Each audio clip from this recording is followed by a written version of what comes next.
కొబ్బరి peach powder, cocopeat powder. Hello అండి, అందరికీ నమస్కారం. నేను కోకో పౌడర్ 8 kgs మీషో యాప్లో కొన్నాను. దీని ప్రైస్ 126 రూపీస్కి వచ్చింది. ఇది 2 రకాలుగా ఉంటుంది. ఇలా పౌడర్లా తయారు చేసి పంపిస్తారు. ఇంకో రకమేమో మనమే నీళ్లు తడిపి పౌడర్ తయారు చేసుకోవచ్చు.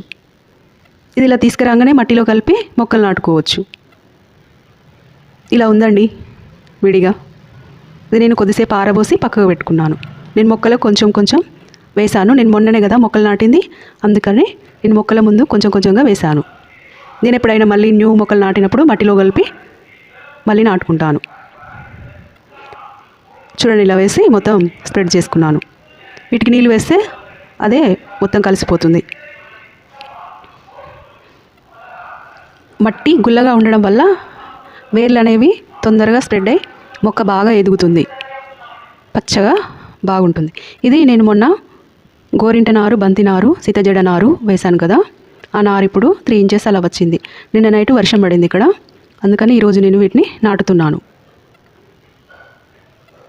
ఇవి మనకి బతుకమ్మ పండుగకు ఉపయోగపడతాయి కదా, ఈ పూలు, గోరింట పూలు.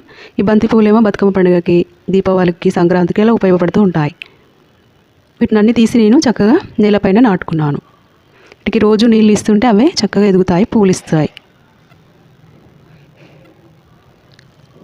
వేప కర్రతో ఫర్నిచర్ తయారు చేసే దగ్గర దాని పౌడర్ తీసుకొచ్చి మొక్కలకు వేసుకోవడం వల్ల మొక్కల వేర్లకు పురుగు రాకుండా, మొక్కలు చనిపోకుండా, మొక్కలు బాగా ఎదగడం కోసం వేప ఆకులు, వేప విత్తనాల పౌడరు మొక్కలకు వేయడం వల్ల పండ్లు, కూరగాయలు, పువ్వులు బాగా వస్తాయి.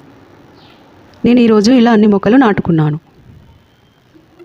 మనం ఎప్పుడైనా కొబ్బరికాయలు తీసుకొచ్చుకున్నప్పుడు పీచు ఉన్న కొబ్బరికాయలు తీసుకువచ్చి ఆ పీచు చక్కగా పౌడర్ తయారు చేసుకొని ఇలా మొక్కలకు వేసుకోవచ్చు.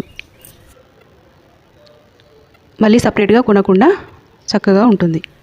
ఇది వంగ మొక్క అండి, అదే వంకాయలు మొన్న తీసుకొచ్చినాం ఆ మొక్కలు. ఇవండి మా ఇంటి ముందున్న పూల మొక్కలు.